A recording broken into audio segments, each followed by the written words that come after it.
Three, two, one. What's happening, guys? This is Logan Robinson from Here the Spirit, presented to you by NoleGameday.com. We are here live from Miami on a wonderful, fantastic Wednesday evening. The Florida State Seminoles and Mike Norvell have arrived this week in South Florida for Florida State's matchup in the Orange Bowl on Saturday afternoon against Kirby Smart and the Georgia Bulldogs. We are here, our whole entire crew, including Tommy Muir. He's over there listening to the podcast live here.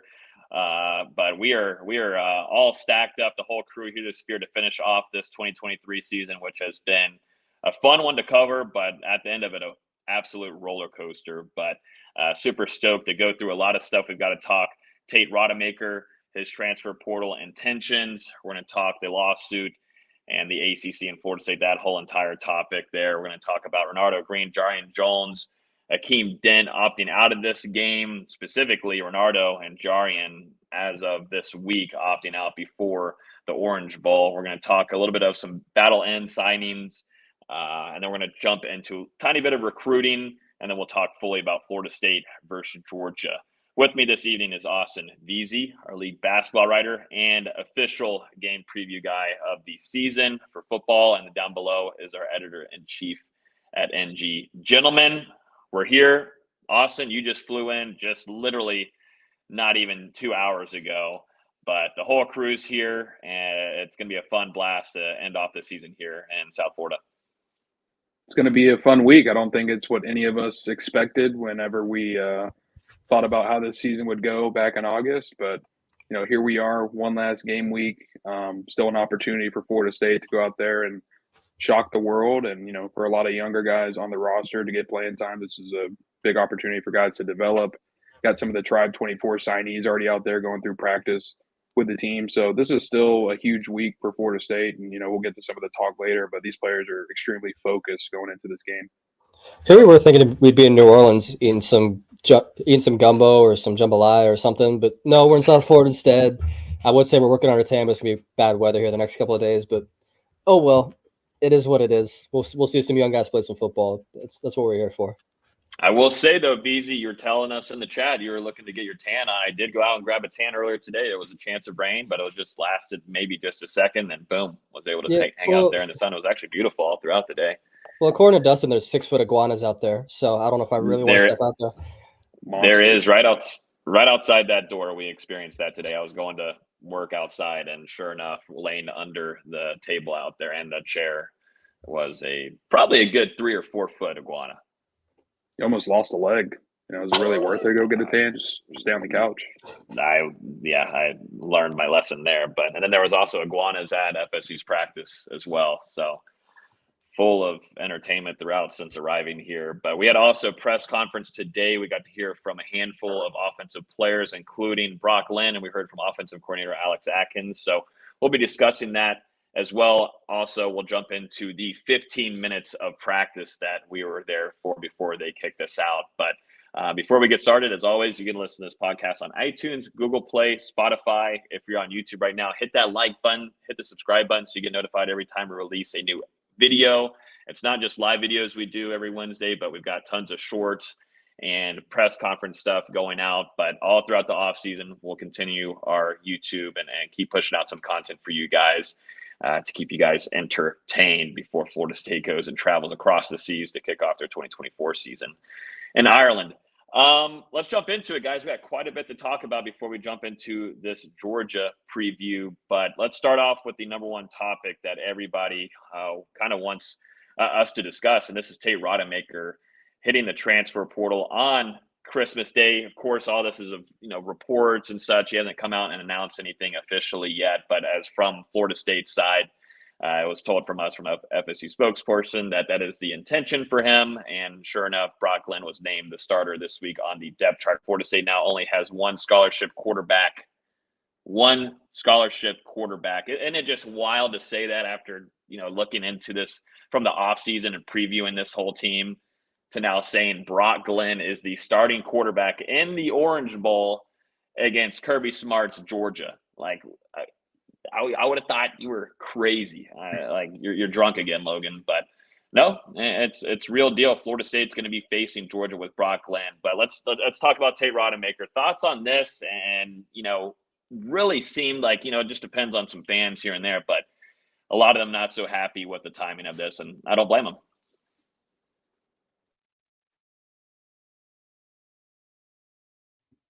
Dustin's waiting on me, so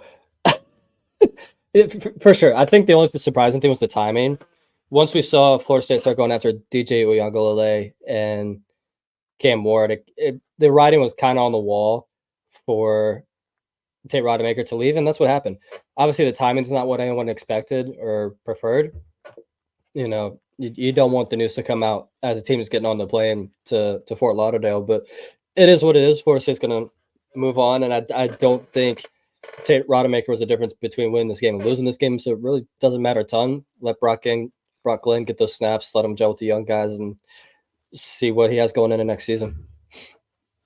My AirPods were bugging, but I kind of found it as a surprise, but also not a surprise. Really, the surprising part of it was kind of the time, for this to come out right before, like you said, Austin, right before the team hops on the plane to travel down to South Florida. The news breaks publicly that Florida State has lost its second starting quarterback of the season. Obviously, talking to Brock Glenn and some of the other guys today, this was something that they knew a little bit before hopping on that plane. It didn't all come to a head on on Christmas Day, but it's overall not a surprise for Tate Rodemaker to end up moving on from this program.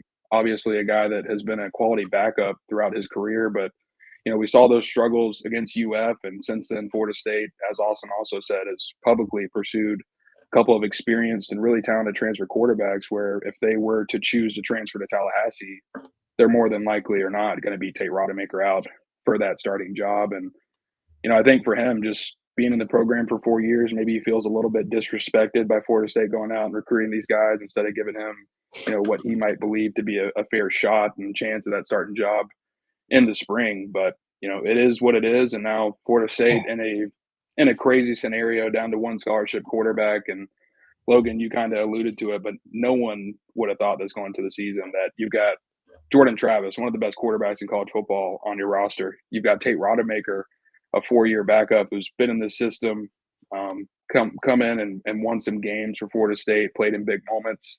And then you've got the true freshman Brock Glenn, who was supposed to learn behind these guys in redshirt, but now is going to end up starting Florida State's final 2 games of the 2023 season. We're one QB hit away from me having to warm up my throwing arm again. It's been a while since I shook off the rust, but I may have to on Saturday. You have to warm up that hip first. Yeah, that hip, man. It's going to take a little while to stretch. I'm a pocket passer. I don't need to be running. Okay. What about shooting, though? Your shooting still fine? You can shoot whenever? Oh, yeah, for sure. Okay, I was making sure. Yeah, the timing is definitely not great, and I understand Tate's intentions of entering the transfer portal, and if Florida State's pursuing, as we do know, a lot of these talented transfers, including Cam, including DJU, these are talented veteran guys that they want to come in and play in 2024, and I don't think it would have been a shock for him to announce afterward, but just for the situation where you're getting prepped for an Orange Bowl, you're going against Georgia. Not only did that maybe affect, just you and the offense alone, it also probably impacted some of these defensive players that we're going to talk about here in just a few minutes regarding Renardo Green and Jarian Jones, who were practicing and intending on playing in this game, but also decided to opt out, as my camera also is opting out here and just going to flop backwards. But we're all opting out. We're opting out. Here's the deal. I mean, we might have to sub in here going to that practice. It was pretty thin, so we might be going in there. Dustin, I saw you put in a move here earlier. I think you could still bring back that Florida High blocking, don't you think? No, they're going to need him at D tackle. Think so? Yeah. Bodies are kind of light there. And running back at the same time. We'll see. Yeah. So, yeah, and then you're put into a situation like y'all were saying, only one scholarship quarterback. You've got a walk-on quarterback, and then as we'll talk about in practice here in a few, you've just got a quarterback that as a 2024 kid. A lot of people want him to get in there, but can't see Luke Kromenhoek until after the season wraps up, and we'll see him getting after it in the spring. But only 2 quarterbacks.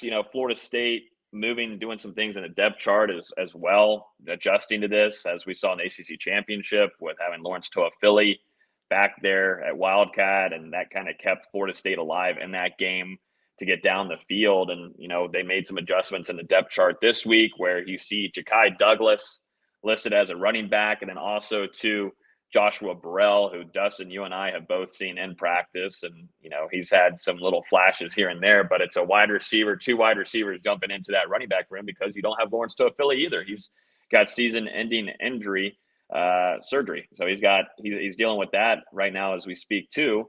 So you don't have your starting running back, even with Trey Benson heading off into the NFL as well. So Florida State just thinner than ever, but the whole Rodemaker situation certainly hurts you. And, I don't blame a few of these guys opting out, but for Tate Rodemaker, it's a sticky situation, definitely just not the greatest timing. And the Mike Norvell thing too, you don't usually see Mike Norvell get this fiery, but that was a real subtweet. That was a real subtweet from Mike Norvell there, kind of fired up and not maybe throwing some shots there. I don't know if it's specifically at Tate Rodemaker, but he was sending a message.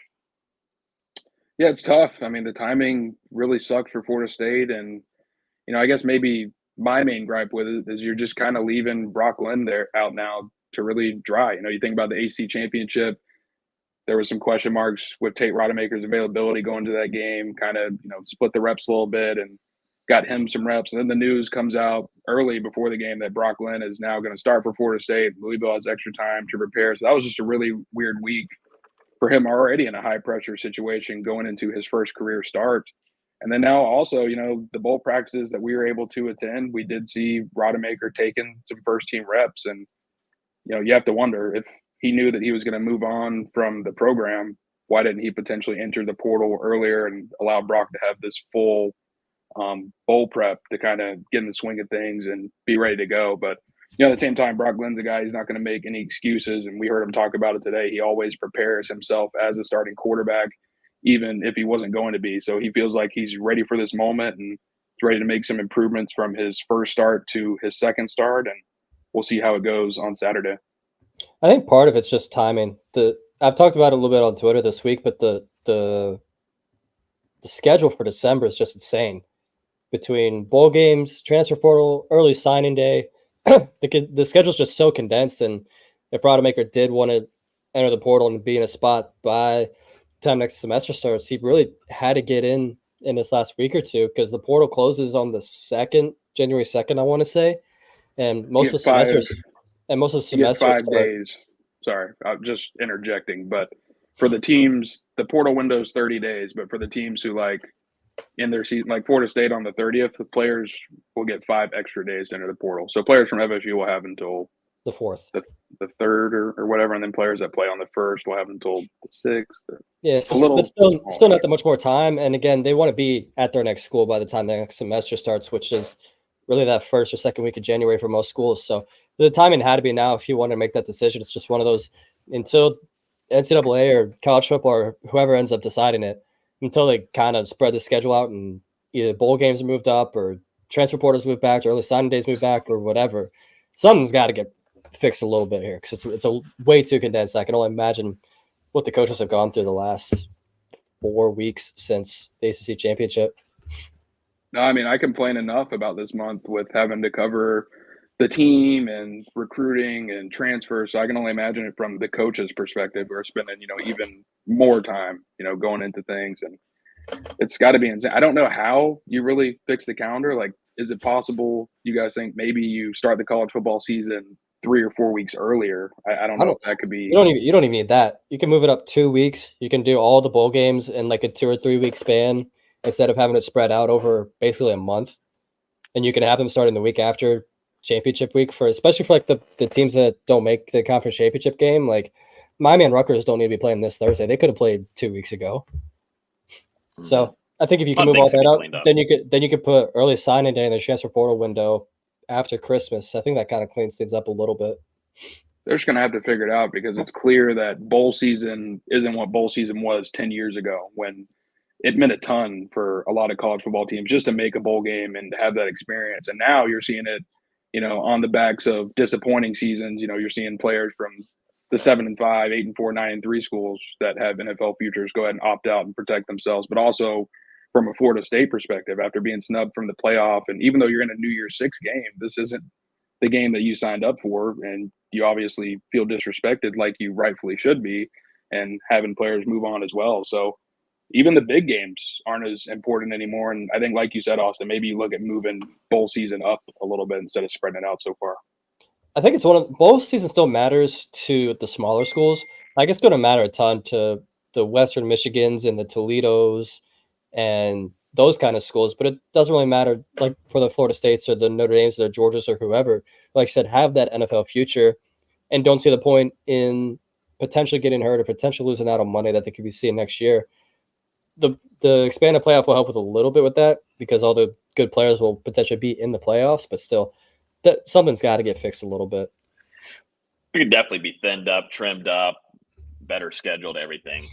It's the only league their hands, It's the only league where free agency happens during the season. Like games are still being played, and free agency is wild right now with the transfer portal. That's essentially what the transfer portal is. It's free agency. It's the only league where free agency is in the middle of the season. Yeah, and they're gonna have to adjust. I think there wasn't a lot of pre-planning and looking ahead of what this could turn into, obviously, and what are we dealing with them? Well, you're dealing with the NCAA, so it's not shocking for them just to be sitting on their hands, and we're just going to wait until it all just becomes a catastrophe, which it kind of is for coaches. Some coaches, you can definitely tell, Mike Norvell not so happy about it, that immediately once he had to tell, that once the team found out they weren't going to college football playoffs, he's immediately on the road 20 minutes after going to meet with recruits. And then we kind of saw the debacle too with some of the internally with the players on the roster, looking to enter the transfer portal, leave Florida State. But then, you looked at the Pat Payton situation, the Joshua Farmer situation, which is still kind of ongoing. There's got to be better scheduling for these coaches to be able to handle things. It's just nonstop. And it's that way all throughout the year. But this time specifically, there's just too much going on, definitely for teams that are reaching the postseason. And when we move to that 12-team playoff, a lot of teams and coaches are going to be dealing with that. So things certainly got to be cleaned up, and hopefully the NCAA will act on that. But as we know on this show, and VZ, you've been pretty on point with it, having to deal with stuff on the basketball side.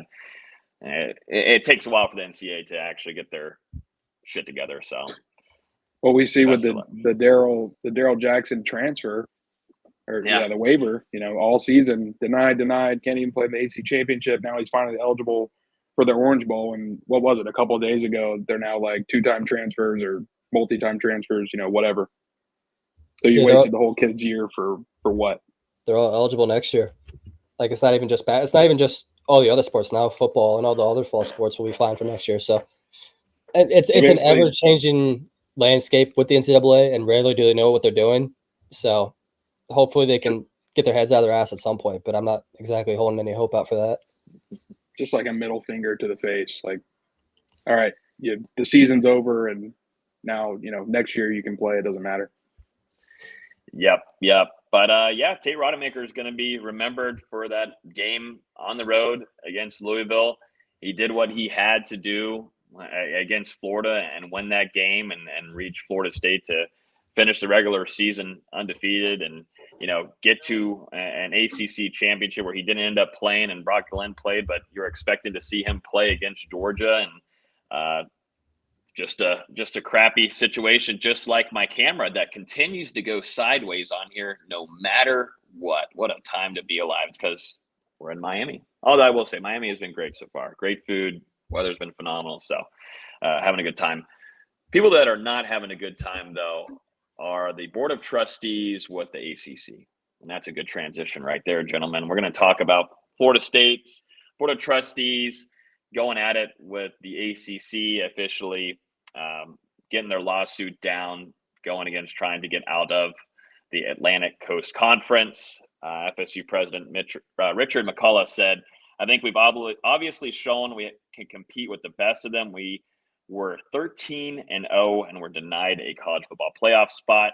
Obviously, we did our part, but we missed the college football playoff invitational. A little snub there. back at the playoff committee. But gentlemen, looking at the numbers here, I'm not going to go jump into this. We're not any kind of experts on the law side of things. We're going to kind of let this play out and let the experts take care of it. And we don't need to come on here and just put out some BS that we probably don't know what the hell we're talking about. But just to put out some big numbers, 572 million is what the board put out there on their stream during the meeting. It is a total financial penalty that they would have to deal with in order to leave the ACC. We listened to Chairman Peter Collins, and he said, today we've reached a crossroad in our relationship with the ACC. I think this sport has been left no choice but to challenge the legitimacy of the ACC grant of rights and its severe withdrawal penalties. So practically saying we're about to go in. We know we're going to deal with a lot of shit, but we're going to do everything in our power and get the people behind us and get the really people that know what the hell they're doing to try to help us get out of this. And one thing that really stood out during this meeting to me, guys, was the ACC and how up there in Charlotte in their headquarters, they keep those grant of rights. They keep that all locked down. You can't take a picture. I don't think you can't even scan and take transcripts from it. Can't distribute it, and you can't just get it out and just share it out to everybody.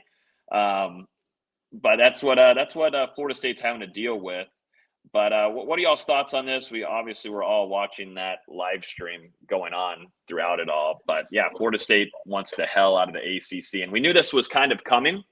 We knew this was coming last year. We kind of knew a couple of years ago. Honestly, we put out a piece 2 years ago about Alfred and the intentions of starting to lay the groundwork, build a team behind this to look into getting out of the ACC and so much of the stuff that has to go with it, including the GOR.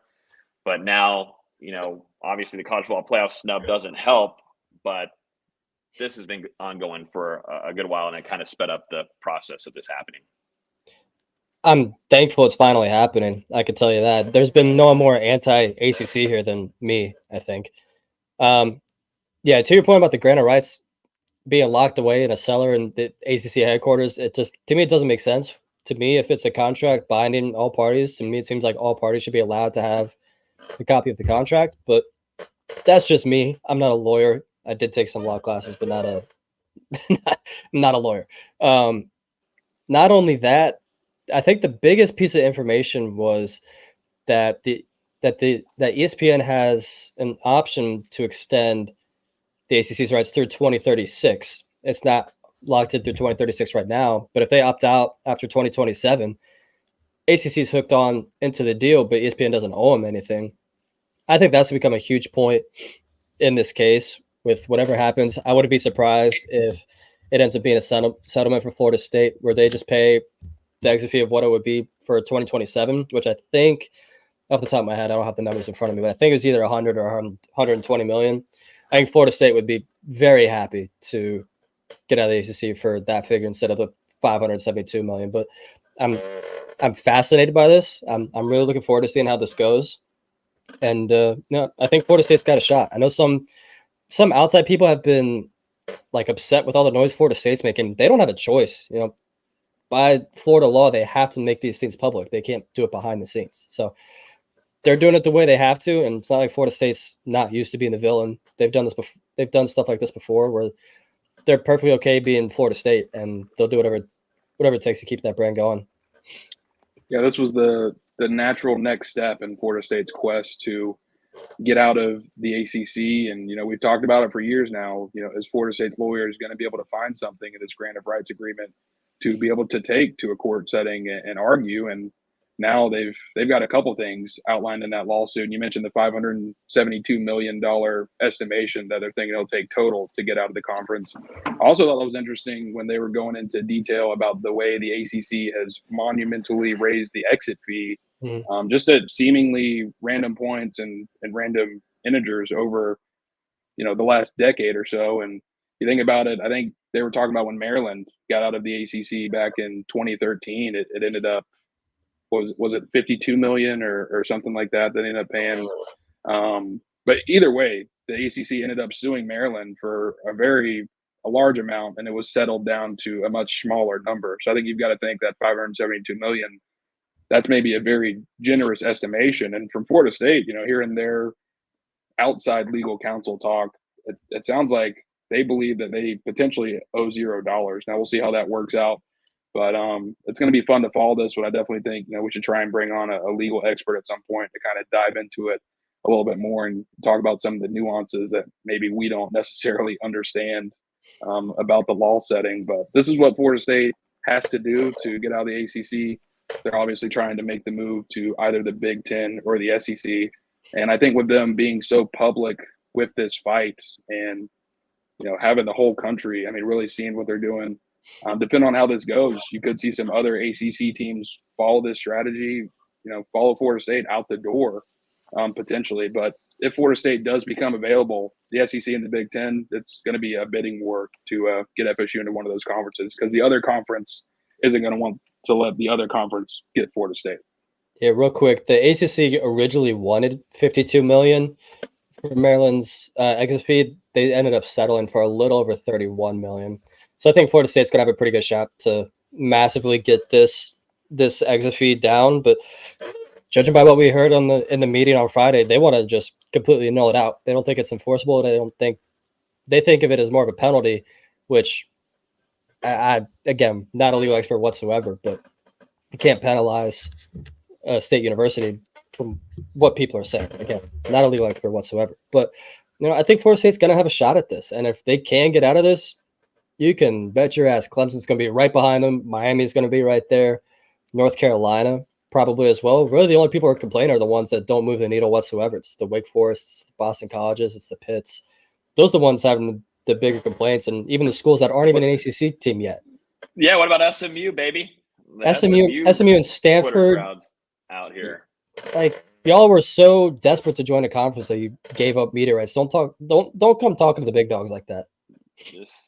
I do think it's funny. FSU just went scorched earth. They just went after everybody. The outline of the lawsuit, they're talking about the college football playoff snub and how they felt the ACC didn't do them their rights. And then you got them going after the additions. And, I think that's an obviously big argument too for Florida State because Florida State was against that from the beginning, publicly, privately, doing everything they can to not let that get voted in. But eventually North Carolina State talked off the ledge and gave them the yes vote. And I know a lot of people have also been saying, well, Florida State signed this contract. Why are they now upset about it? It was a completely different leadership group, different president, different athletic director. At the same point, the ACC has to hold up their end of the contract as well. And if that hasn't happened, then Florida State's going to get out of this. And that's what's important. Yeah. The ACC is going to push hard to keep Florida State in this. Florida State, look at the brand that they have, the ratings that they bring in, the views, everything imaginable that the Florida State program has at its that it brings to the conference as a whole. They're going to fight as much as they can with it. So it's going to be an interesting battle that we'll be watching throughout the next couple of months, and it's going to take a long while. But Florida State heavily trying to get out of this conference. But yeah, I think we should have more of an expert that can maybe dumb this down a tiny bit in some regard. And definitely whenever it continues to develop, we'll bring on somebody that can lay us down a nice timeline for us. I do think before we move on, it's also important to note that the ACC also filed a lawsuit against Florida State in Charlotte, North Carolina. And FSU's lawsuit has been filed, obviously, in Leon County. And it's interesting. It seems like the ACC, by filing that, maybe trying to get the venue set up for the eventual case. But I don't know if that argument, again, not a lawyer. Let's put a hashtag there or something, not a lawyer. Mm-hmm. But with Florida State being a public university in the state of Florida, I would imagine that the case is going to be held in the Sunshine State. I don't believe a state university can have a lawsuit filed out of that state. I think it's going to have to be in Florida. And I haven't read the ACC's lawsuit yet. It was way too long. And it's pages. Especially when the first thing I see is them claiming they're like the standard for athletics and academics, and then I just laughed and exited the lawsuit and said I'll come back to it. It's just not true. It doesn't matter how good you are in swimming and golf and whatever else if you're not moving the needle where it matters, and that's in football and basketball. And I know the ACC has been a basketball conference for its large majority. The last half decade, it simply hasn't been. They've been at best the fourth best basketball conference since 2019.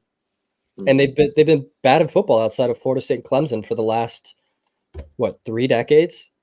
They just haven't cared about the two sports that really move the needle, and have pushed all their eggs into these other baskets. Said, "Hey, we're winning national championships in women's soccer," which obviously congrats to Florida State for that. But these sports aren't making the money, and that's what it comes down to at the end of the day. Is Florida State doesn't want to get so far behind the Big Ten and the SEC to where they can't compete monetarily.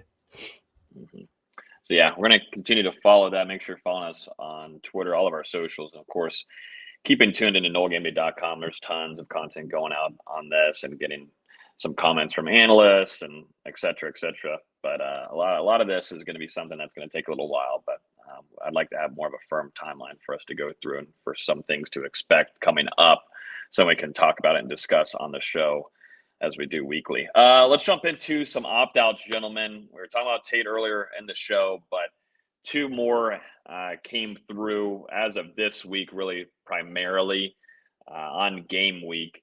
And it's Renardo Green and Jarian Jones, 2 guys that were practicing. D-Lou, you saw these guys at practice throughout the last couple of weeks. These guys were intending on playing. We heard from Jarian Jones, and he told us that he was going to be playing in this Orange Bowl. Said, the season's not finished, got some things to do. But after Tate Rodemaker, the news came out there that he was intending on entering the transfer portal, these 2 guys also decide on the other side of the ball, and Florida State's going to be without their 2 starting cornerbacks on Saturday afternoon against the Georgia Bulldogs.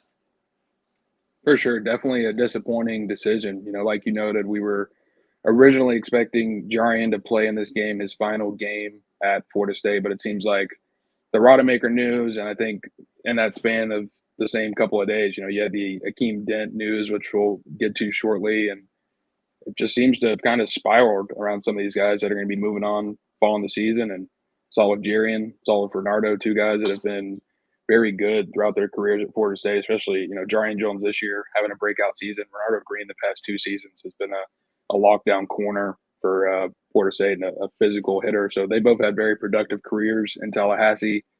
Definitely would have liked to see him play in one more game, because they're still fighting to be in that mix to be drafted in April, and would have been good to get one more game on tape. But also, I understand with all the losses on both sides of the ball, why not just protect your future? And they're both going to go play in all-star games leading up to the draft. Might get an invitation to the combine. I would assume Renardo gets one, and we'll see about Jarian. But either way, 2 productive guys in Florida State, going to have to rely on AZ and also Fentrell Cypress out there. It looks like Kevin Knowles on the depth chart has moved back down to that nickel spot, listed as a co-starter with Greedy Vance. And then you've got Quindarius Jones and Jabril Rawls, 2 true freshmen backing up there at the outside cornerback position. So it's going to be a young defensive backfield on Saturday going against the Bulldogs. It'll be interesting to see how much rotation there is in general, how much they want to play these freshmen and these sophomores, or do they really go out there and try to win this game and give the experienced guys those reps? I'm fascinated to see that, or if they keep it like they have been all year, where, after 2 series, they're starting to rotate guys in and out, keep bodies fresh for the rest of the game, and back then the rest of the season, but this is your last game. So interested to see what they do. I'm curious to see what some of those young secondary members do, but at the same time, Fentrell and AZ are pretty good corners, so we'll see what happens. Yeah, and 2 talking about Azare, I like AT a lot. I thought he's had a pretty smooth season, and I'm really looking forward to 2024 when he's going to get a starting opportunity. He's had some times from last year and this year to make some plays and make some big plays in some big games, and they're kind of overlooked. There were some more scoring plays and such, but if you look back, he's made some big time plays for Florida State. And I think too, we want to see him going to 2024, and this is going to be a good chance for him and a handful of other guys that were not ever expecting to face Georgia in the postseason. If there's any kind of where a guy got to come out of a play, you're going to see some true freshmen jump in there. And we've talked highly about a few of them so far, but 2, got to bring in 2, Akeem Dent, who also is going pro. We thought maybe he'd be trying to play in this game.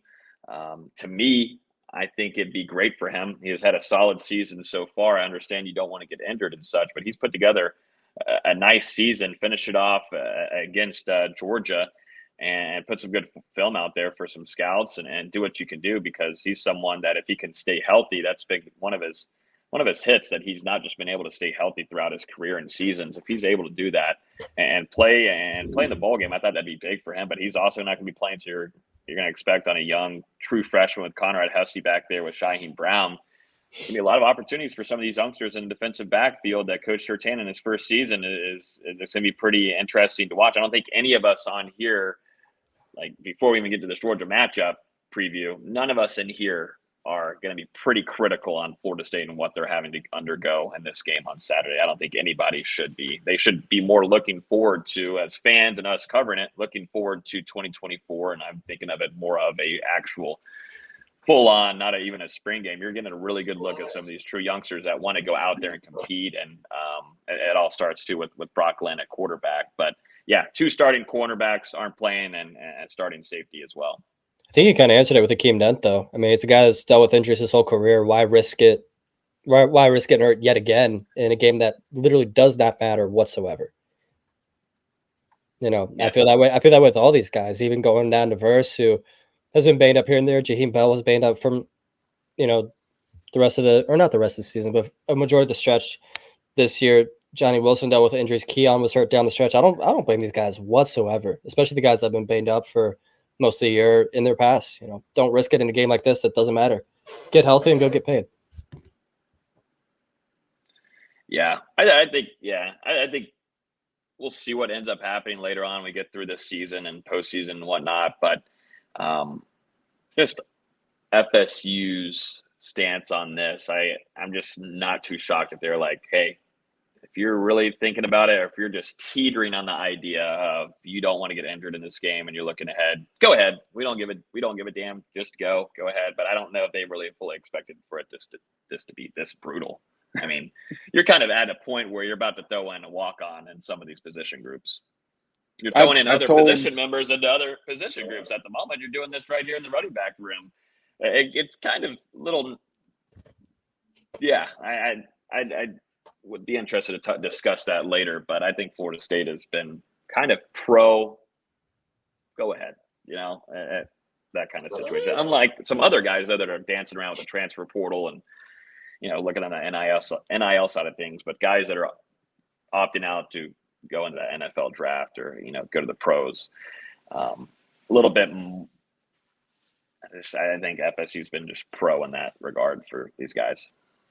I've told Logan, I don't know if I've told you, Austin, my tinfoil hat theory, but my theory is that Florida State is trying to get these guys to opt out leading up to the game. And then, you get to, I guess tomorrow's Thursday, you get to Thursday, Friday, and Florida State's like, we don't have players to suit up.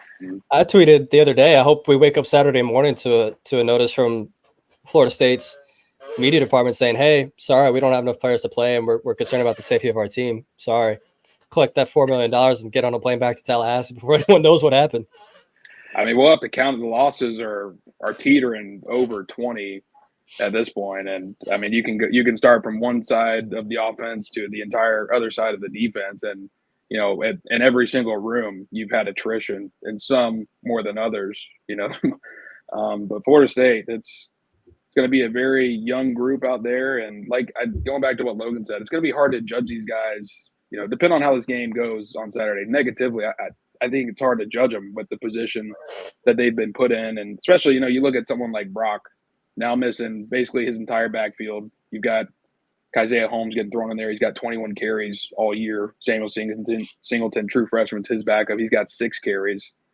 You're missing 2 of your 3 top tight ends, obviously your top 2 wide receivers, and the guys you got coming in behind that, Kentron, Darion, even Ja'Kai, have been banged up throughout the season.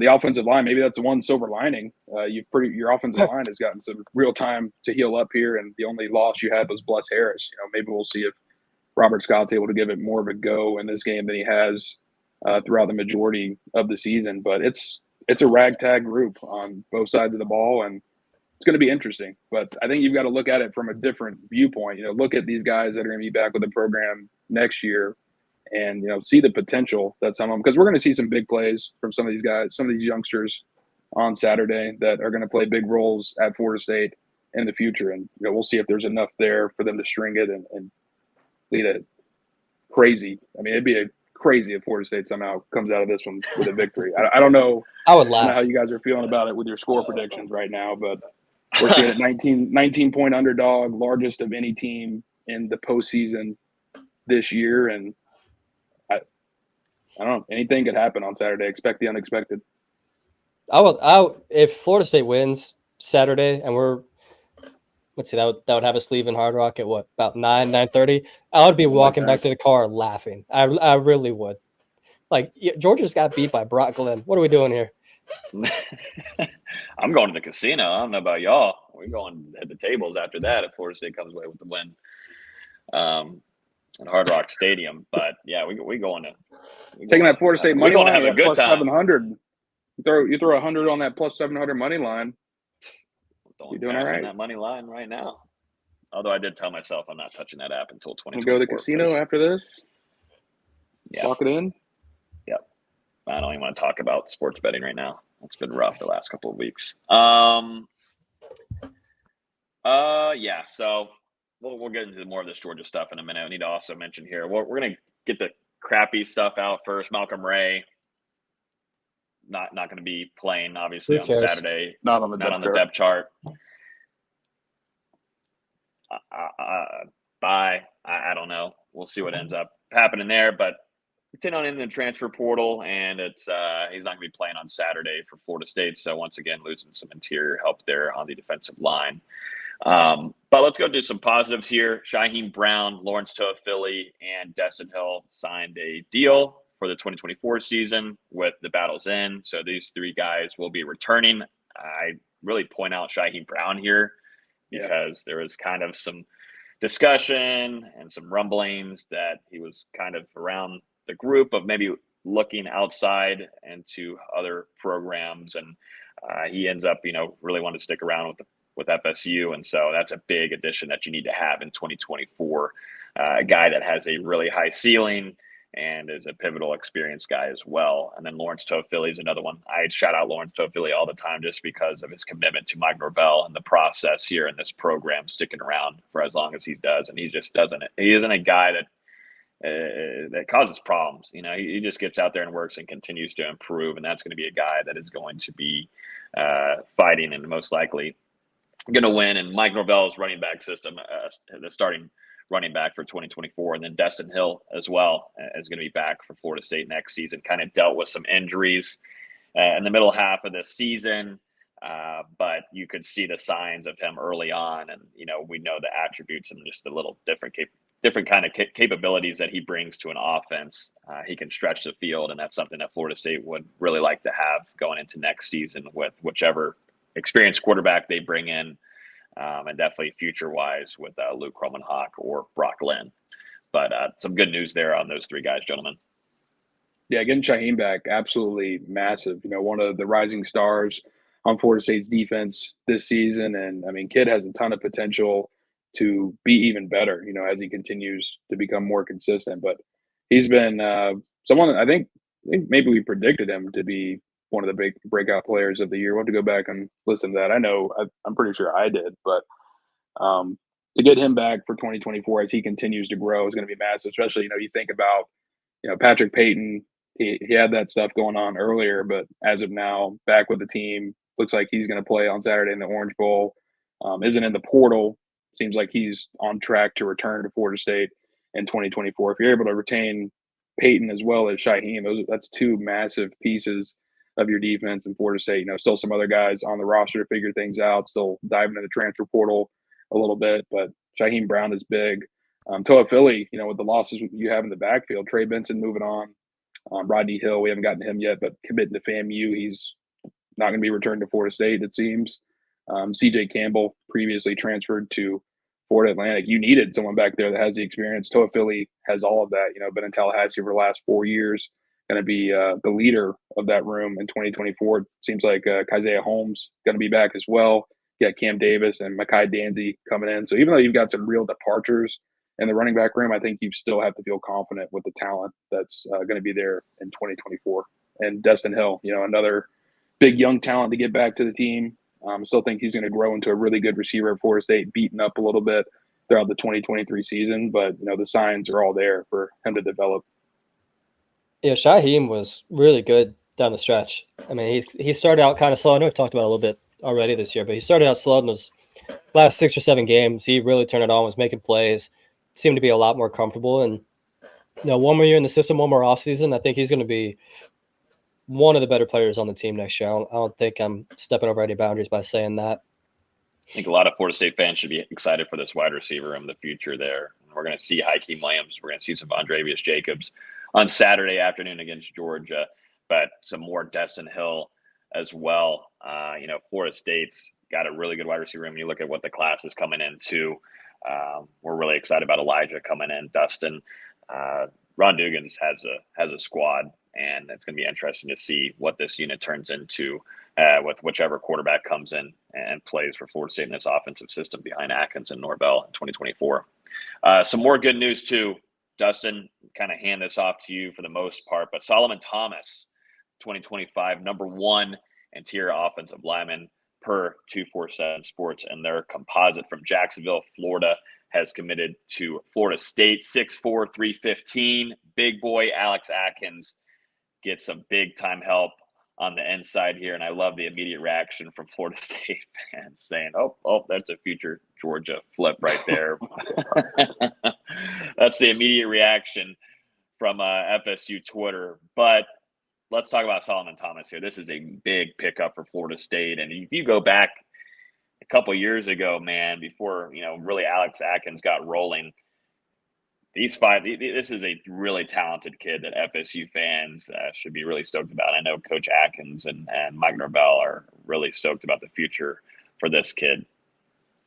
Yeah, man, can't even have any time to celebrate a big commitment. I mean, just go straight to the negative attitude. But a massive pickup for Florida State, 5-star offensive lineman Solomon Thomas joining the fold in FSU's 2025 class. The highest ranked offensive lineman that Alex Atkins has landed since he's arrived in Tallahassee. Probably one of the highest ranked offensive linemen that Florida State's ever landed in program history. Right now, he's regarded as the number 18 overall prospect, the number 1 interior offensive lineman, and the number 3 recruit in the state of Florida in the 2025 class. So this is a guy that's extremely highly regarded.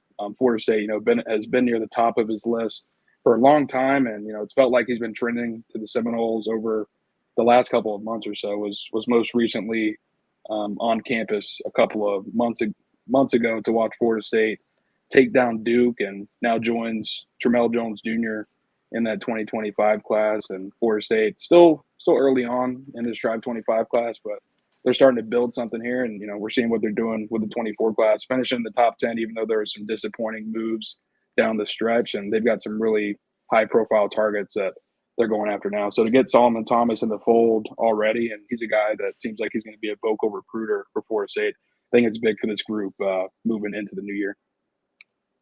I think it's too big for Florida State getting their future guys in here to protect their quarterbacks, man, because that's one thing. If you're going to bring in some top tier quarterbacks on the recruiting part of things in that landscape, I should say, you got to bring some big boys up front in the trenches to protect. And if you're looking at the future wise in your quarterback room right now with Brock Glenn and Luke Kromenhoek, who we're about to talk about here, who we saw at practice today, the future is bright in that room, but being able to put in some talent that you don't have to bring in transfers to have in just for a year or 2 years. This is a guy that you can grow in and develop, and that's just something that I think Alex Atkins is just licking his chops at with bringing in Solomon Thomas. So great pickup there for Florida State fans. Should be super stoked, D-Lou. 6'4", 315 pounds, and all of the potential in the world. And I think it says a lot, for a kid like this, a high-profile prospect who, you look at his offer sheet, he's got offers from all of the major programs in the country. For him to commit to FSU on the heels of this college football playoff snub and the negativity surrounding the program at the moment, the outside noise, fans, not being happy with how things are certainly going at the moment. I think it says a lot about the prospect and how committed he is to Florida State. So we'll see moving forward. Obviously, with these 5-star prospects, you've got to battle until the end, until you get pen to paper next December. But it's always huge to land them first and hopefully last. Let's jump into this Georgia game. gentlemen, we're here for it. And so is my camera flipping again sideways. I am going to throw this thing out the window once I'm done with it. But we're here. We're here in Miami. We got to go to the press conference bright and early. Tommy was up early. Dustin, you were up early. And man, I was up early. I felt it, but I'm feeling it now. But who gives a damn? We got one last game of the season, so I'm excited for it. And excited to be in that stadium on Saturday when Florida State faces Georgia at 4:00. But we heard from the offensive side today. We heard from Brock Glenn. How would y'all think?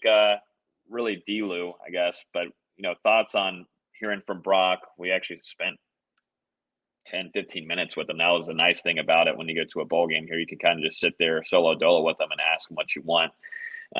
But to me, you see a confident kid. And I think, too, whenever he was asked about Tate Rodemaker and the situation that he was put in, and, he said, this is God's plan and he trusts the process there. And he says this team is confident with him. And I talked with Maurice Smith, too, one-on-one, and he was talking about the kind of protection that he knows that he needs to bring to this true freshman quarterback. But he also wants Brock Glenn to do his thing as well. Can't be there and protect everything.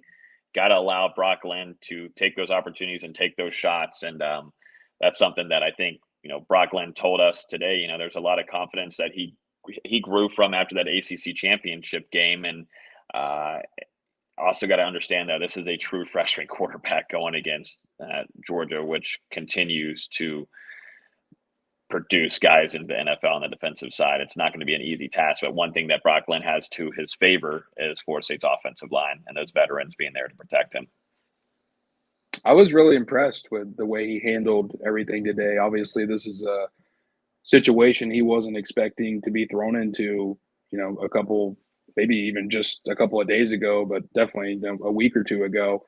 He was still going to this game, probably going to be the backup to Tate Rodemaker, and then bang, suddenly switches flipped. And as Brock told us today, he was making his way back to Tallahassee from Tennessee. He was actually at the Charlotte airport when he got the call from Mike Norvell about what was going to be going down and that he was now going to be taking over as Florida State starting quarterback for the Orange Bowl. And he said that made the flight back to Tallahassee a little bit more intense. But like I said earlier in the podcast, Brock says that he goes out there every day. He prepares as if he's Florida State's starting quarterback. He works as if he's a starter.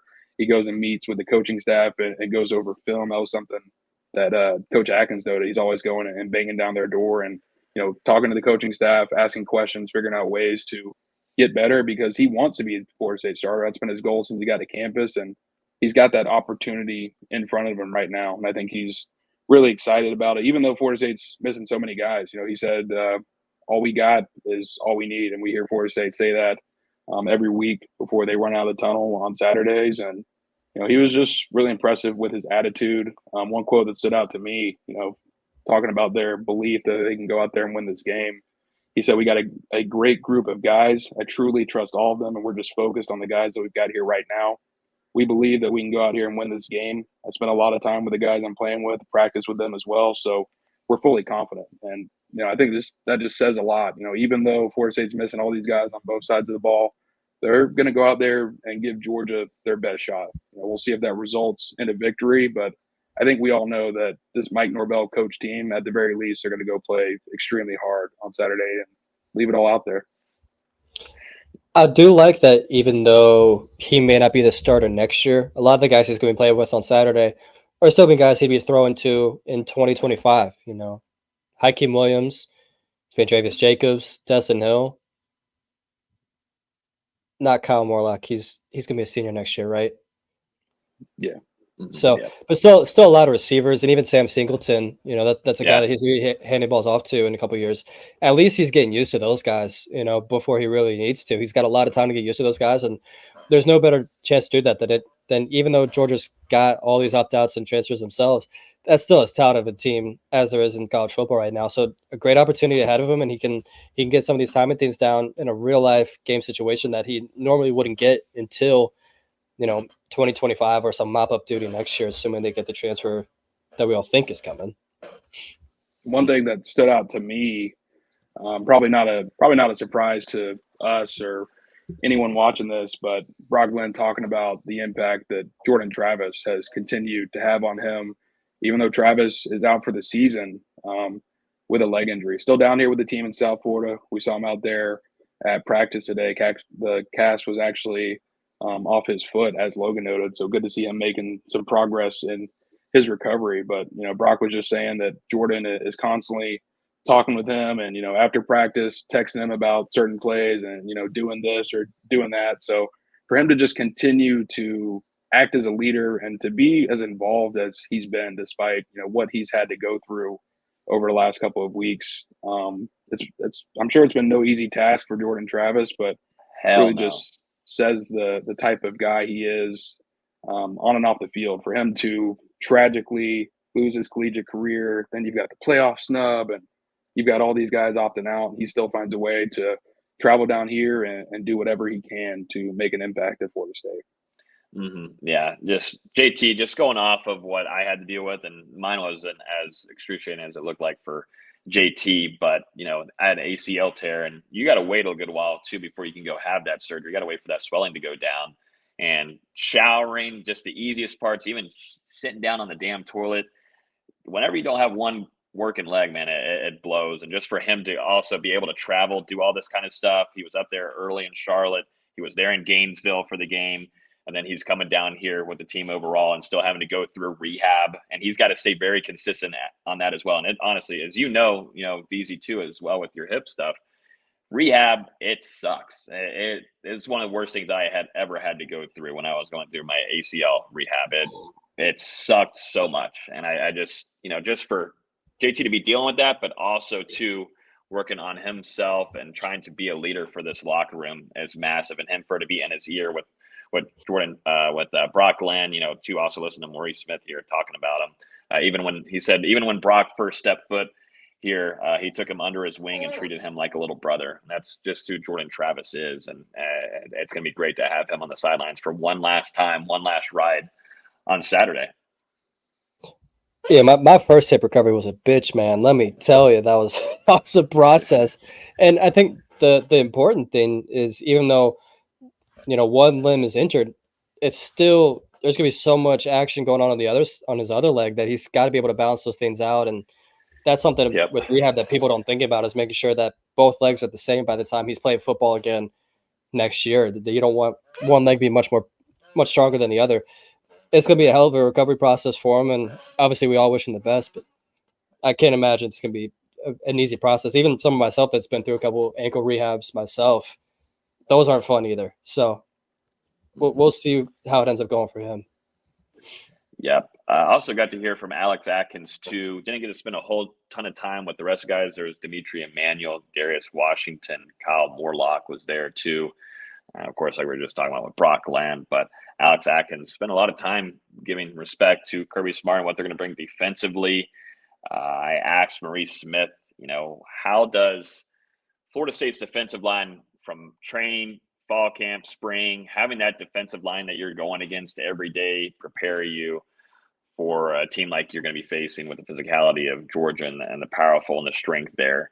And he said, it's going to be a huge help, because what Florida State has to face every day in practice with those guys, with Braden Fisk, Fabo, Joshua Farmer, a handful of other guys there on the interior, it's no easy task. And Maurice Smith said that even from the inside on the interior, also to the edge, whenever they talk about their tackles, Florida State's going to have to keep that bar up. And it does help a ton with them bringing back this unit for almost fully 100% there to face the Bulldogs on Saturday. But, Atkins given a lot of respect there for what Kirby Smart does defensively. And they feel like, too, there's some chances where Florida State's going to try to do some different things that, this is kind of the point that you're at. You almost have to in this situation. And there's going to be some things that Georgia's not going to have film on Florida State that they're going to try to use to their advantage. And it's going to be interesting to watch here in a few days. It's going to be really interesting to watch. And I think, like you said about the offensive line, that's kind of the main what if about this game, because Florida State, a veteran offensive line, but they've just been beat up throughout the season. Robert Scott has missed time. Maurice Smith missed 2 games earlier this season, but was definitely not 100% down the stretch of the year. I mean, we saw the UF game. They pretty much had to carry him through it, and we heard Jordan Travis talk after the Duke game that Maurice Smith pushed to finish that one. Casey Roddick has been banged up. Keandre Jones has been banged up. Dimitri Emmanuel, switching in and out of the lineup. I think Jeremiah Byers probably the guy that's been the healthiest on the unit all year, and I mean even he dealt with a little bit of an injury issue during the middle of that season mark or so. So I think having these, it's been about 25 days since Florida State played a football game in the AC championship. Getting a break like this, it's huge for those guys up front and getting to dodge a little bit of physicality. So I'm interested to see how close they are back to, they're not going to be probably fully healthy, but how close are they back to 100%? Can they be 85%? Can they be 90%? Is Robert Scott going to be able to play more snaps? Because if so, that's going to help Florida State up front. Yeah, continuity has been an issue with them all year. And I've talked a lot this year about how the offensive line was just playing so below what we expected them to be playing as coming into the season, and hopefully them being fully healthy. And as crazy as it sounds, maybe Bless Harris not being there anymore kind of gives them more clarity on who to play. You don't have to look over your shoulder anymore if you're Robert Scott or you're Jeremiah Byers or whoever. You just go out there and play some football, and frankly, that's kind of just what they need to do. That's exactly what's going to be happening on Saturday. We were at practice today, and we were there for 15 minutes, so not the usual kind of scoop, I would say, that we can give the viewers, because Dustin, 15 minutes ain't going to give you much. And sure enough, it was a mix of just watching the warm-ups from stretches and listening to the war chant on repeat, and then getting a couple positional drills, some thuds here and there. Nick O'Leary punching players. Nick O'Leary had a boxing glove on, and it was punching out the ball from the players. I thought that was pretty funny to watch, because Nick O'Leary, if you just tell him to you're clear to physically hurt someone, then that seems like his favorite thing to do. So he was in his element today, but got to see Nick O'Leary out there. But Brock Glenn, got to see Luke Kromenhoek. What do you think about Luke and seeing him, watching a video right now here on my iPad of him throwing? But to me, what stands out, first of all, man, that kid is tall, and it's going to be fun for Coach Storms to work with him during this offseason going into 2024. It was hard to get too much of an impression. I mean, we got to watch them stretch, and then we got, 2 short periods before we were escorted off the field for our final practice of the 2023 season. But like you said about Luke, I mean, he's a legit 6'4". I mean, he towers over the rest of that quarterback unit. I think he's got a little bit of a windup in his delivery, but that's something that Florida State's going to be cleaning up over the next couple of years as he gets a chance to work with Tony Tokars day in and day out. I mean, this is a guy that they've, we talked about it in the early signing day podcast last week, but a guy they've scouted and worked with for years and years, and they really believe in the potential that Luke Kromenhoek has. And I think it's awesome for him to get the experience to be here. Not going to be able to play in the Orange Bowl on Saturday, but to be able to join the team, see what it's like to go through a game week at the college level with Florida State, especially one like this where it's bowl week and you're down in South Florida. We saw some of the pictures come out from the yacht party. It looked like Luke Kromenhoek is already fitting right in with the team, right in the middle there, having a blast with the guys. But, for him, for Camden Fryer, who has now joined the team, was out there today. BJ Gibson, a 4-star wide receiver. Then you have Charles Lester and Kai Bates, 2 blue chip defensive backs, also out there practicing with Florida State. This is a big week for them to get an early introduction to how things are going to go in the spring. And I think experiences like this, it's going to help them hit the ground running, especially with all these guys coming in. They're all blue chip prospects and all expected to have big futures in Tallahassee. I kind of wish the corners could play right away. With Darian and Renardo not playing, you kind of need a Charles Lester or Kai Bates out there. But either way, it's great for these guys to get that experience. And, even if they're only getting 2, 3, or 4 practices in before bowl season, that's a huge, huge thing for them. Getting some film of practice, get some things that in their mind going, hey, I need to speed up here. This is what I need to be doing better. Go ahead and have that going into spring. It's good enough that they're already on campus for spring practices next year, but getting some practice already on film before getting into spring, that's huge for these guys. And, especially just seeing some of them out there work against guys that have already been at Florida State for a while. I mean, it was very brief today. We got to see a little bit of Florida State going through some sort of, I guess you would call it like an open field tackling drill. And these true freshmen, I guess they're not even true freshmen. These Tribe 24 signees, we'll call them that. They're not in pads yet because they're still in this acclimation period. You know, they're just in a jersey, and then they've got pants on with no pads and just a helmet. But so we're not seeing really any live contact out there. But just to see the way Lester moves in these drills and his shiftiness, his speed, it really, really stands out. Definitely going to need to get in the weight room some more, get on that Josh Storm's diet plan this offseason. But he's got all the athletic attributes for sure. Yeah, one thing I do believe in is Coach Storm's getting these guys prepared, and one thing about him is keeping them, for the most part, healthy through some physical seasons. So Coach Storms is going to do a good job on these guys. But yeah, Lester, just what stands out, yeah, that speed. That's speed. That's something that Tommy and you and I, when we were there just watching him, number 7 stands out quickly. And yeah, got to see Bates as well. But the two guys, Luke and him, are going to be really fun to watch as we get into the spring too, and start talking about these guys. Put some pads on as well, get some coverage snaps with Lester. Start watching Luke throw some of these one-on-one balls, and also see him work in Mike Norvell's system, which this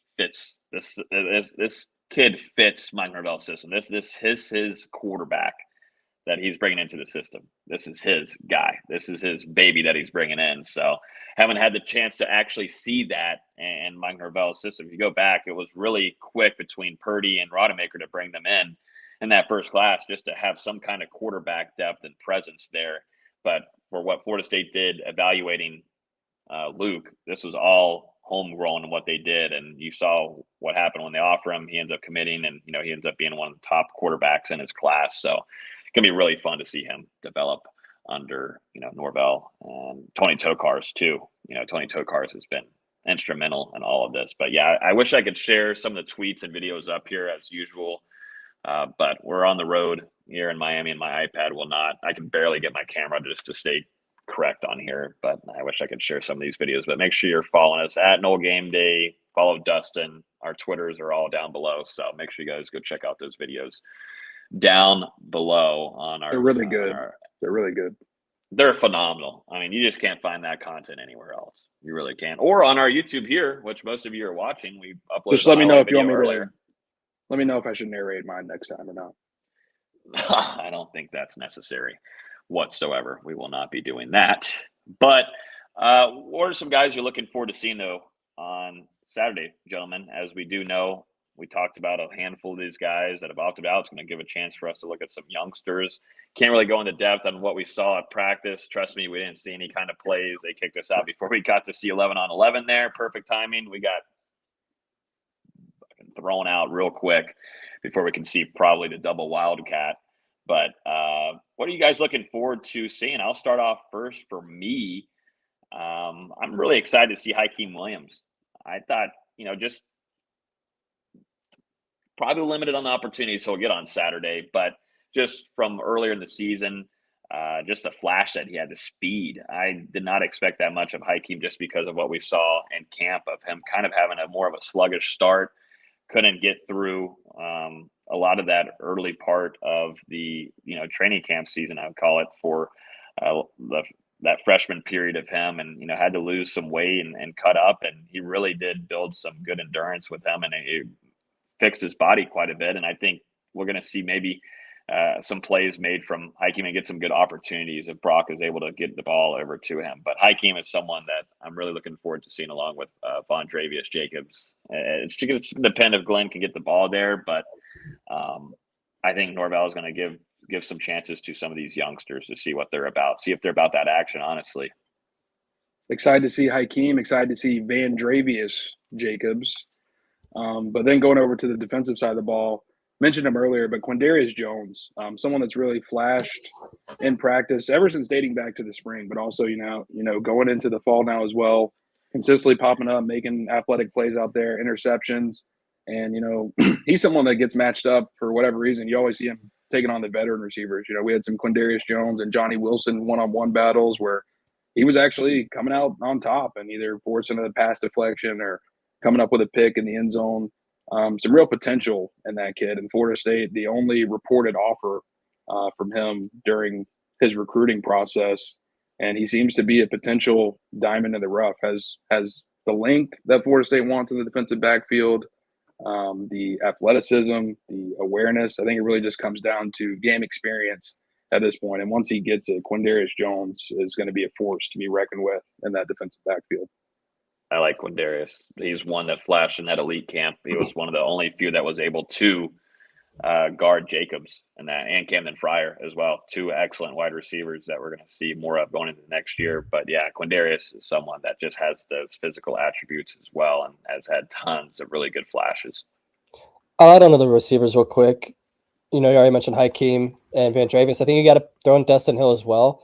Guy that had a ton of potential or a ton of hype coming into the season, but only played about 150 snaps this year. Was dealing with some injuries. I'd love to see him get some more playing time, some more action, some more targets. If he can get 5 or 6 targets, maybe even more, I think that's a big stepping stone. But how are we leaving out the biggest one, Darrell Jackson? I mean, we've been talking about him all year, and finally we get to see him play. He's going to step in for Fabian Lovett, opt in out of this game, and he's going to be able to eat right away. And finally, especially being back in Hard Rock Stadium, he's going to want to go out and show out on Saturday. 100%. Yeah, back in his old stomping grounds, literally. Darrell Jackson, fully healthy, was put in the cage all throughout the season. They're about to unleash in Hard Rock. I'm super stoked to see him out there. Will he be paired side by side with his bestie Joshua Farmer? We'll see. Hope so. It's definitely going to be interesting, to have him, a guy who is relatively fresh, we can call it fresh. He's been going through practices and been having to do everything else throughout the season, but he hasn't played in these games. So going into his first game, I'm just interested to see, obviously how he performs, but I guess how he comes out energy-wise. Is he going to be able to play a ton of snaps since he hasn't played yet this season? Is the excitement going to get to him, kind of gas him out a little bit early? How's he going to settle in? But either way, Darrell Jackson, just a monster, 6'5", around 330 pounds, and he's been waiting for this one since he got to Tallahassee. He's got this one circled on the calendar. He's really excited to go out there, finally make his debut as a Seminole, and especially in a game like this against Georgia in the Orange Bowl. Mm-hmm. Talked with Alex Atkins today, and I wanted to pick his brain on Singleton.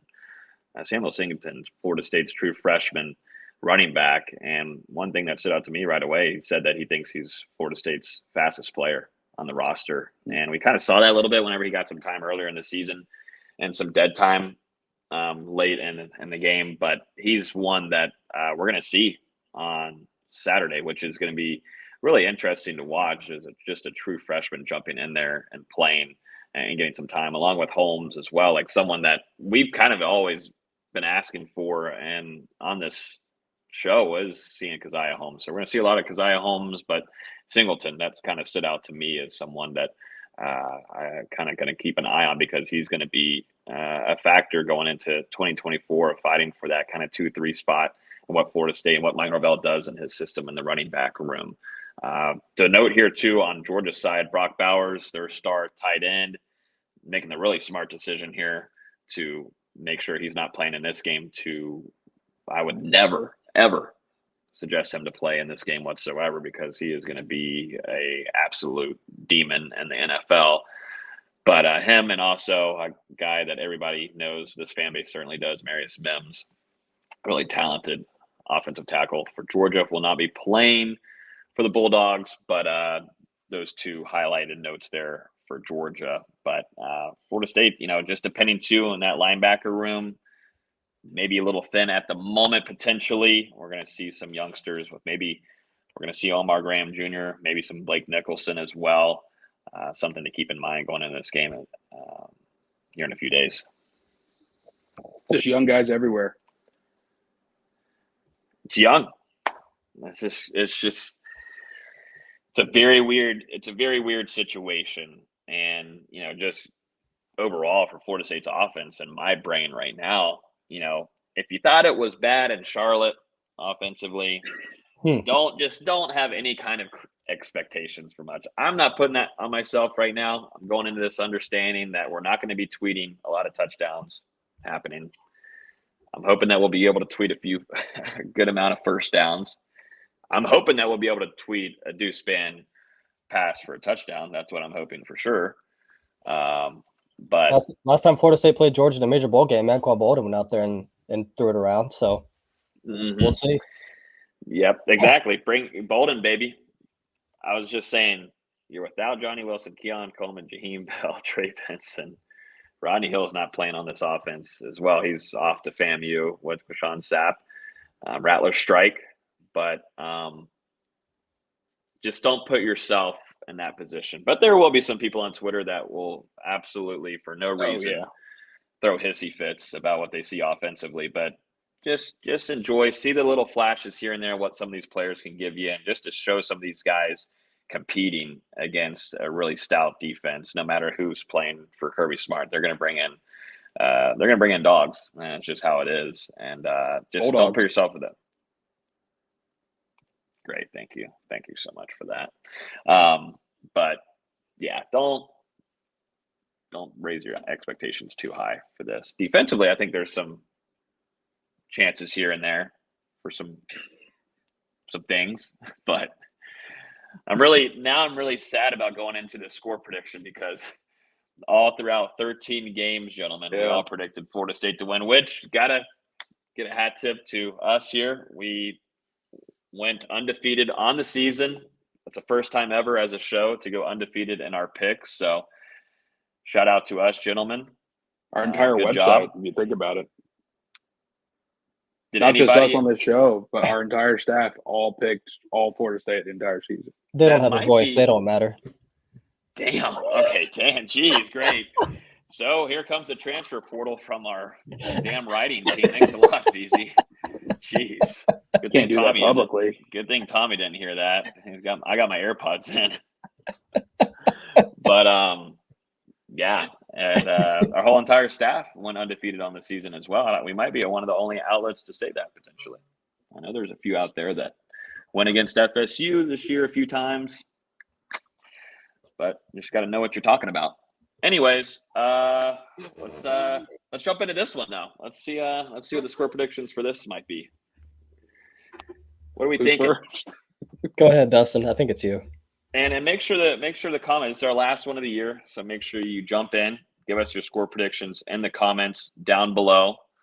Hit that like button before you leave as well. But score prediction, I think, it's down to Dustin for the last time of the 2023 season. A historic one still. Not going to waste a lot of time here, ladies and gentlemen.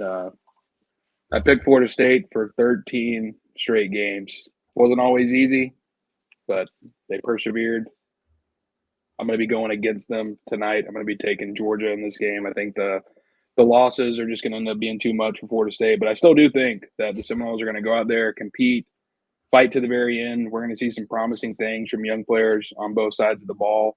And as we've said, this is a game you can't really have expectations going into it. Just live and die by the results. But I'm going to go Georgia 27, Florida State 10. FSU's defense continues to protect that 30-plus point streak. One silver lining, maybe.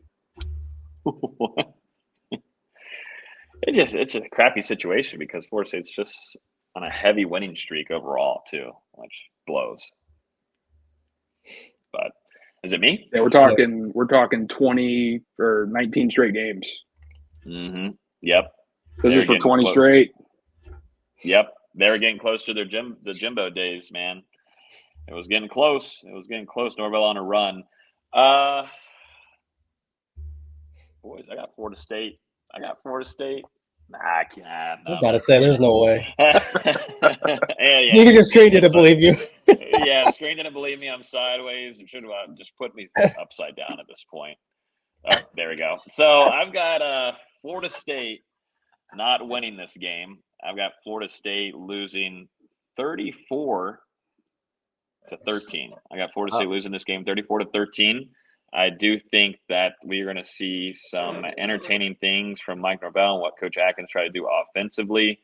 But I'm just not putting a whole lot of expectations, and there shouldn't be a lot of pressure put here on Brock Lynn. I think for him to just take some shots.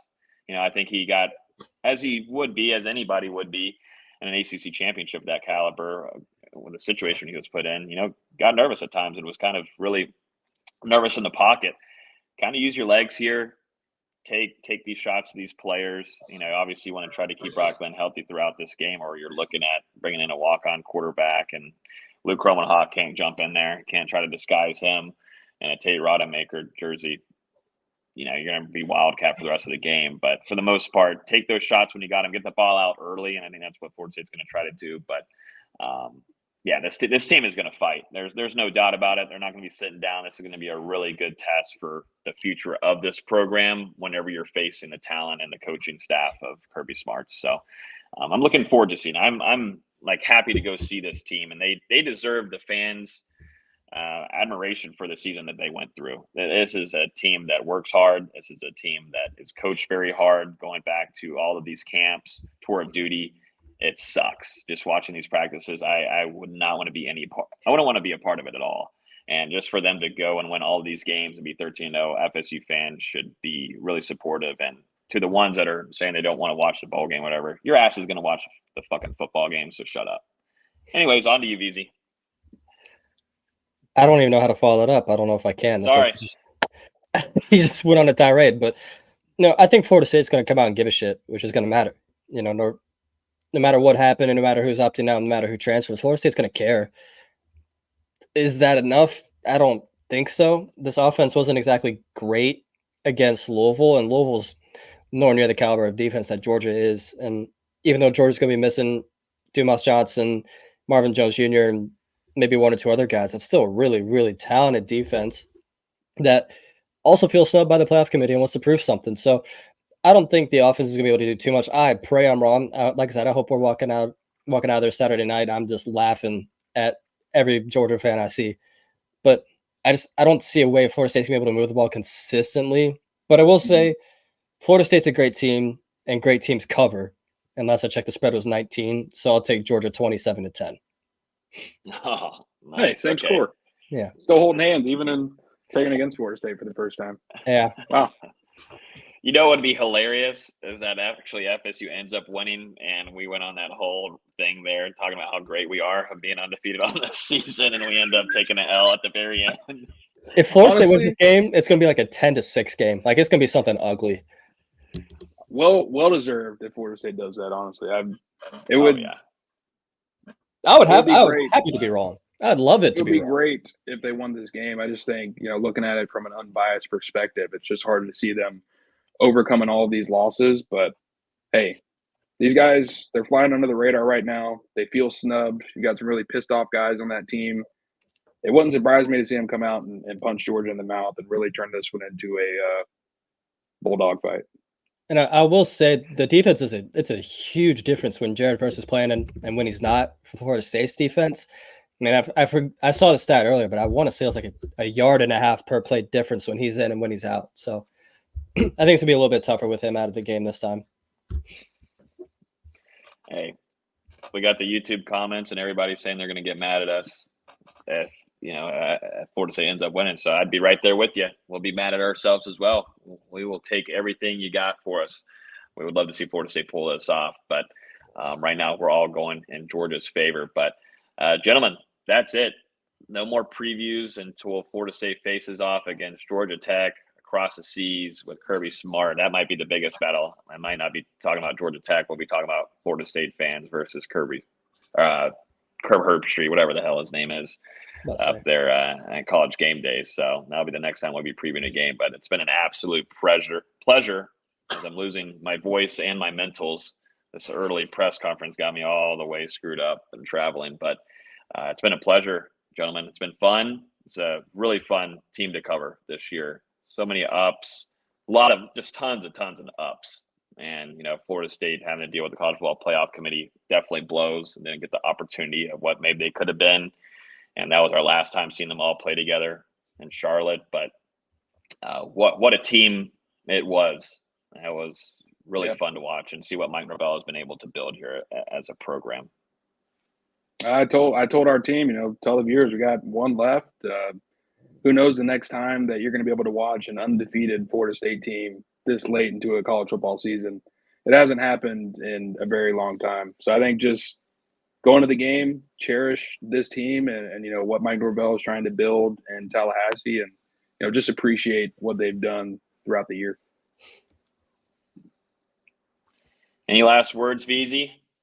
I've got no comics. I still got to deal with basketball season. Yeah. We'll talk about basketball next time we're on here. We're gonna have our fans be at least one last little bit of happiness before we have to go into our instant reaction on Saturday, which we will be doing. We'll be doing our instant reaction on Saturday after Florida State faces Georgia. So make sure you're checking up here. You can it'll be set up for you guys live beforehand. So you can go ahead and bookmark it, or you can actually set an alarm there for whenever we do go live, or just be subscribed and you get notified whenever you hit that little bell there as well. So it's been definitely a fun season to cover this team. Awesome. All of you watching us here, either on YouTube, Facebook, now kind of Instagram. Everywhere. YouTube crowd is awesome. And it's almost everywhere. But shout out to you guys. Y'all coming in here. We have a ton of new commenters. So many different kind of people giving us some different points of views and everything. And also to a lot of views. We definitely climbed quite a bit. And Mike Norvell saying we definitely climbed on our side of things. But we're going to keep the show going. Doesn't stop. We're live every Wednesday at 7 o'clock Eastern time. So we'll be here live next week. We still got a lot to go through. Transfer portal, recruiting. Got to get ready for some of these transfers coming in. So the content doesn't stop. But deeply appreciate everybody listening to us on Hear the Spear. We'll talk to you guys Saturday evening after number 5, Florida State takes on number 6, Georgia. Thanks, everybody, and safe travels to the game. And we will talk to you guys in a few. Peace.